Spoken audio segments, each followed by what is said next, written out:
Olá, boa tarde. Eu sou a professora Daniele Namias, sou professora da UEA e hoje a nossa conversa vai ser sobre a semiologia do abdômen. Antes eu quero agradecer a oportunidade a Deus e dizer a todos que eu estava com saudades de vocês. Mas o grande objetivo dessa nossa conversa tem como objetivo essa aula ver que os pacientes, quando eles apresentam queixas gastrointestinais, quando é feita uma boa abordagem, coletada uma boa história desses pacientes, a literatura médica diz que até 70% do diagnóstico pode ser feito. E se você faz um bom exame físico nesse paciente, essa estatística aumenta para 90%. Então, conversando com o paciente, colhendo uma boa história e examinando de forma adequada, praticamente teremos o diagnóstico. Então, a nossa conversa hoje é para saber como vamos investigar e como vamos examinar esse paciente. Dentro da sequência a ser respeitada, nós temos a inspeção, a ausculta, a percussão e a palpação. A percussão e a palpação, isso tem que ser uma sequência a ser respeitada e eu vou explicar para vocês o motivo. Dentro da inspeção, vocês vão olhar o paciente, vão olhar o abdômen desse paciente, vão gastar tempo tentando fazer esse diagnóstico sobre uma boa iluminação. Vou pedir para que o paciente realmente tire a roupa para que vocês examinem o abdômen dele. Mas o que eu vou examinar, professora? Como que eu me posicionarei? Tem técnicas, você tem que se posicionar do lado direito desse paciente, o paciente vai ser deitado em decúbito dorsal e você do lado direito, você terá limites para investigar esse paciente. Nós temos o limite externo e o limite interno. E dentro de um limite externo, nós temos a borda superior, que nós consideremos o apêndice estifóide e os arcos costais, e o limite inferior, que será a quista ilíaca. Dentro de um limite interno, nós temos também o diafragma e nós temos o estreito da bacia. Agora, se vocês olharem essa imagem aqui, vocês verão que todo esse abdômen, dividido como se fosse num sinal da cruz, ele estará dividido em quadrantes: superior e inferior, direito, esquerdo, inferior, direito, esquerdo. Melhorando essa imagem para que nós tenhamos a direção do que investigar nesse paciente, fazendo um jogo da velha, nós vamos delimitar a região desse abdômen. A região próximo ao apêndice estifóide e os arcos costais será denominada região epigástrica. E ao lado direito, hipocôndrio direito. Do lado esquerdo, hipocôndrio esquerdo. Quando vai mais próximo do umbigo, nós denominaremos região umbilical. E nas laterais, região lombar esquerda e direita, e mais próximos à crista ilíaca, região ilíaca direita, região ilíaca esquerda e região hipogástrica na altura suprapúbica. Isso tudo para quê? Esse limite todo? E tentar entender. Porque quando o paciente chega e diz que está com algum desconforto, ele não define para você: eu estou com uma dor na região epigástrica. Ele aponta com o dedo. Ou se você solicitar para esse paciente, ele apontará com o dedo e você verá e denominará a região acometida. Isso para quê? Para te sugerir qual é o órgão acometido. Porque dentro de uma visão, claro, nos abdômenes nós não temos o jogo da velha desenhado. Mas você tem isso na cabeça para poder dizer, se o paciente está queixando a dor próximo da crista ilíaca, então você vai dizer, é uma dor referindo em fossa ilíaca direita. Se está começando aqui, como o paciente costuma dizer muito, na boca do estômago, você vai dizer que é uma dor em epigastro. E você vai prescindir ou supor qual é o órgão acometido. Se o paciente diz que está doendo aqui no hipocôndrio direito, ele não está com uma patologia de sigmoide, de alça do intestino. Provavelmente essa patologia é hepática ou de via biliar. Essas direções nos facilitarão dar o diagnóstico para o paciente. Lembrando que a gente não tem o abdômen só na frente, a gente tem na costa, que é a região lombar à direita e a região lombar à esquerda. E quando você olha esse abdômen, tudo bem, professora, eu já entendi, eu tenho limites a seguir, eu tenho órgãos que provavelmente estarão ali naquela região e dirão que o paciente está acometido ou não de certa patologia, mas você olha o abdômen do paciente, nós temos a inspeção estática, que é parada, e a dinâmica, que é em movimento. Na estática, você vai olhar o que desse paciente? O tipo do abdômen dele. E esse tipo do abdômen, nós temos, além dos tipos de abdômen, esse slide já mostra tudo qual vai ser nossa próxima conversa, os abaulamentos, se o paciente tem, retração, cicatrizes, pelos, se tem alguma vascularização aumentada ou não. E aí eu quero mostrar aqui uma imagem para vocês, que é um tipo do abdômen, que é o abdômen globoso, o abdômen protuberante.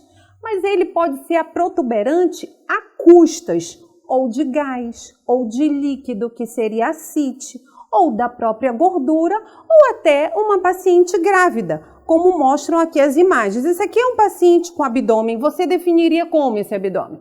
É um abdômen protuso, mas essa protusão a custas do parênquima adiposo, panículo adiposo. E esse já é um abdômen protuso, mas por conta de ascite, essas duas imagens. Agora, olha só, a mesma definição. É um abdômen globoso, é uma paciente grávida, provavelmente de 9 meses, e um abdômen globoso de um paciente com ascite. Isso tudo é importante dentro dessa definição, porque o exame físico começa você olhando. E daí nós temos sequências a seguir. Esse outro, o abaulamento. O paciente tem um abaulamento assimétrico em hemiabdômen à esquerda. Então, isso também, dependendo do local acometido, vai nos sugerir a patologia. E aqui fica mais claro tudo que eu tentei pontuar para vocês até agora. Olha só, o abdômen, a definição, é um abaulamento que está acometendo região periumbilical, hipocôndrio esquerdo e flanco ou região lombar esquerda. E qual é o provável órgão acometido? É o baço. Então, dentro disso, dentro dessa inspeção e das alterações só, gente, em ver o abdômen do paciente, nós conseguiríamos sugerir, frente à história clínica, a provável patologia do paciente. Agora, não é só olhando o tipo da barriga, nós temos também, além desse tipo de barriga, do abdômen, se ele é globoso, se ele tem abaulamentos, a gente tem que olhar também a cicatriz umbilical. A cicatriz umbilical, todos vocês vão perceber o umbigo de vocês, ele é, como fala numa linguagem mais popular, ele é para dentro. Dentro da medicina, a gente vai falar, ele é retrátil. Então, a cicatriz umbilical, ela pode ser definida como retrátil ou protusa, que será exposta para fora. Retrátil ou protusa. E aí, quando você também olha, esse é um outro tipo de abdômen do paciente. Nós temos a pele quando desaba abruptamente a partir dos arcos costais, e aqui a imagem está melhor do que essa, desaba abruptamente, isso é definido como abdômen escavado. É típico em pacientes desnutridos, desidratados, a gente chegou a ver muito isso na época dos pacientes com HIV. Agora também tem um outro tipo do abdômen, o abdômen plano. É um abdômen que é um abdômen conquistado nas academias. Então, é um abdômen que os acadêmicos têm que procurar também fazer. Não só os acadêmicos, mas de uma forma para que nós possamos também nos divertir na aula, né? Então, nós temos o abdômen globoso, o abaulamento, o abdômen escavado e o abdômen plano. O que é importante também, quando a gente olha esses pacientes, além dos tipos do abdômen, só olhando, você tem alguns pacientes que têm lesões, que têm manchas equimóticas, são manchas arroxeadas pelo corpo. Frente à história clínica e já com essas manchas, você já pode fazer um diagnóstico de pancreatite desses pacientes. Quando ele tem uma mancha ao redor da região umbilical, isso é chamado sinal de Cullen. E aí, características de um paciente com pancreatite. E na região dos flancos é sinal de Gray-Turner, também nos sugere um paciente com pancreatite. É importante esses pacientes porque tem pacientes que são cuidados em asilos e eles estão lá já no leito há muito tempo, isso é importante, ou pacientes acamados, sequelados de AVC, ou que têm alguma patologia, e eles chegam num determinado dia, o cuidador vai lá e vê que o paciente subitamente perdeu a consciência. E aí, ao examinar esse paciente, vendo esses sinais, você pode achar que o paciente teve um quadro de pancreatite, e não só que sofreu uma agressão, ou dentro da sua casa, ou dentro do asilo. Isso tudo, dentro da história clínica, com o exame físico, podemos sugerir o diagnóstico desse paciente.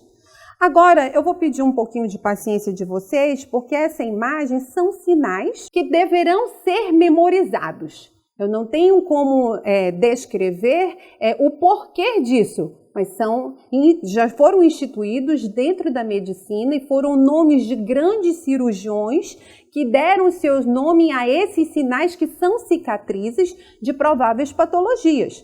Eu vou pedir um pouquinho de paciência de vocês, que eu vou ter que estar lendo e orientando vocês. Cicatriz de Kocher. Quando vocês verem um paciente com uma cicatriz de Kocher, é porque esse paciente provavelmente foi submetido a uma colecistectomia. Se esse paciente tem uma cicatriz de e aí é definido cicatriz de McBurner, a gente vai pensar que o paciente foi submetido a uma apendicectomia. Cicatriz de Von Esteel, aqui uma cicatriz em região subapública. Geralmente das pacientes são submetidas à cesariana.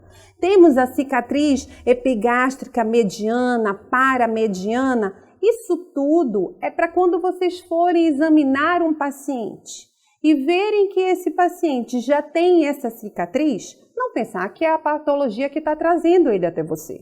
Então, se é um paciente que começou com dor epigástrica e começou a irradiar para hipocôndrio direito, e aí você começou a pensar que ele tinha um problema em vesícula, e aí, ao examinar, já viu a cicatriz de Kocher, então ele não tem mais vesícula. Tem que pensar em um outro diagnóstico. Assim será com a cicatriz de McBurner. O paciente chegou com um quadro de dor abdominal súbita em fossa ilíaca direita e aí ele começou a referir, você achou que era apendicite. Eu estou falando uma história clínica resumida. Eu quero dar objetivamente para vocês que as cicatrizes nos afastarão ou vão afirmar mais ainda hipóteses diagnósticas suas. E aí você estava achando que esse paciente estava sendo suspeito de apendicite, quando foi examinar o paciente ele já tem uma cicatriz de apendicite.